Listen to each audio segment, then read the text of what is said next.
Re! Viss ēters ir te! Šī būs svarīga nedēļa tepat mūsu kaimiņos Igaunijā. Tur gaidāmas parlamenta vēlēšanas. Aizvien skaļāk tikšķi arī Brexit pulkstenis un drīzumā varētu būt vēl viens balsojums parlamentā. Par to, kas šonedēļ aktuāls ārzemēs, kā ik pirmdienu esam studijā aicinājuši kolēģi no ziņu dienesta raidījuma Pasaules panorāma, un šorīt pie mums tā vadītāja un atbildīgā ziņu redaktore ārlietās Ina Strasdeņa.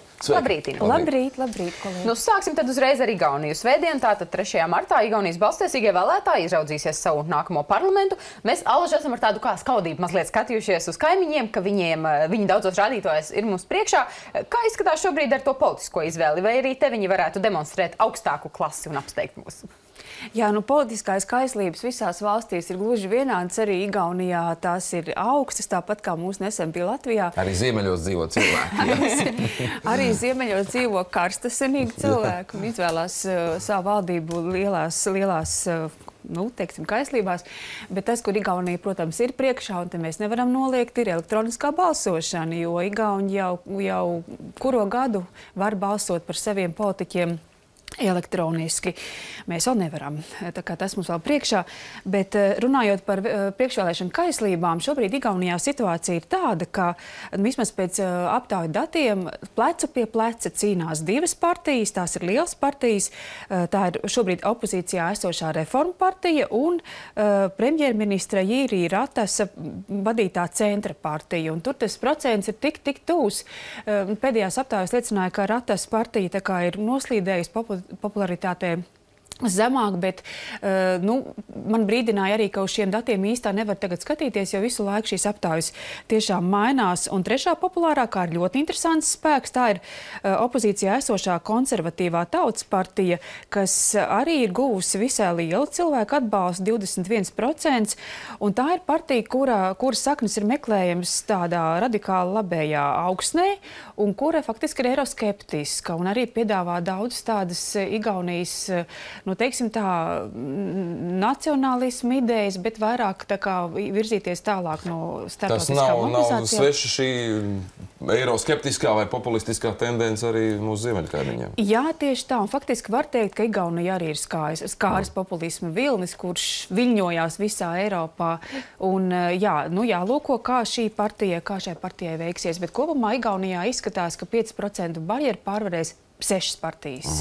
Tad jautājums, par ko noteikti daudz jau ir saguruši runāt, lai cik tas būtu svarīgs par Brexitu. Ja man šķiet, es kādā no intervijām redzēju, Žans-Klods Junkers, Eiropas komisijas prezidents, bija teicis, ka viņš tāds saguris no tā visa, lai viņš iet savu gaitu, tas Brexits, ka viņš ir gandrīz vai gatavs plinti mest krūmos, tiešām gurums ir. Bet tiešām Britu parlamentā būtu jābūt galīgajiem balsojumam par izstāšanās vienošanos ar Eiropas Savienību, ko deputāti jau ir vairāk kārt noraidījuši. Tur arī savas peripētīs pie Britiem. Taču Tereza Meija gatavojas atlikt šo balsojumu, ja? Vai kaut kas zināms par to? Jā, vakar bija breaking news lielajos mēdījos, ka premjerministra Tereza Meija domā šonedēļ tātad neiet pie parlamentāriešiem ar jaunu priekšlikumu un nebūs jauna balsojuma.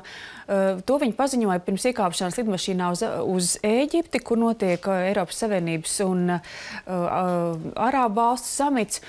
Un Meija teica, ka būs šāds balsojums, bet 12. martā. Tā kā tas viss tiek atlikts, tajā pašā laikā viņa ļoti stingri saka, ka jā, 29. martā mēs vienalga stāsimies ārā, lūst vai plīst, bet šis balsojums parlamentā, bez kura nevar būt tālākais process, tātad būs 12. martā. Un tas uzreiz atkal skeptiķos ir raidījis tādus signālus, ka iespējams Meija tīšu prāt novilcina šo procesu, lai beigās iznāk tā, ka visu izstāšanās blāķi atkal pavirza uz priekšu un šo datumu faktiski novēlo.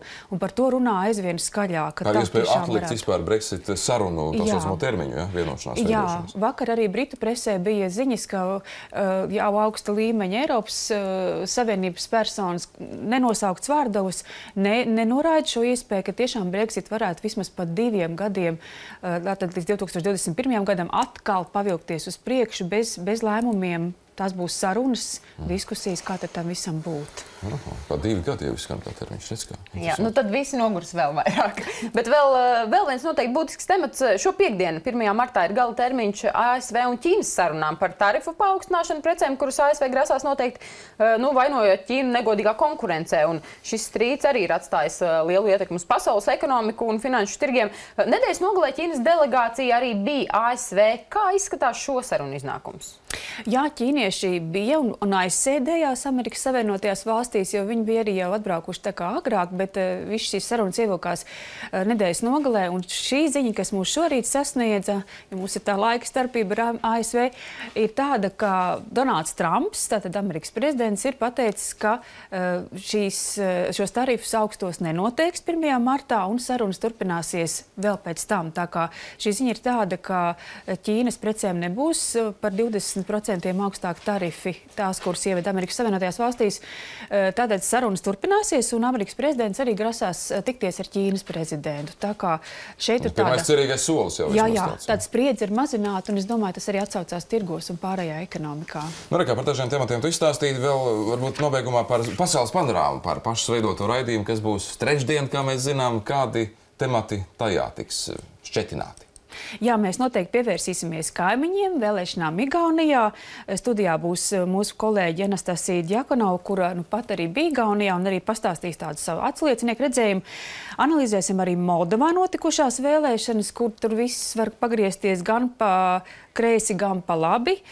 Un arī lūkosimies Eiropas parlamenta vēlēšanu virzienā un arī skatīsimies, kā jaunieši ārzemēs veido aktīvi pret klimata sasilšanu opozicionāras kustības. Tā kā būs daudz dažādu tematu.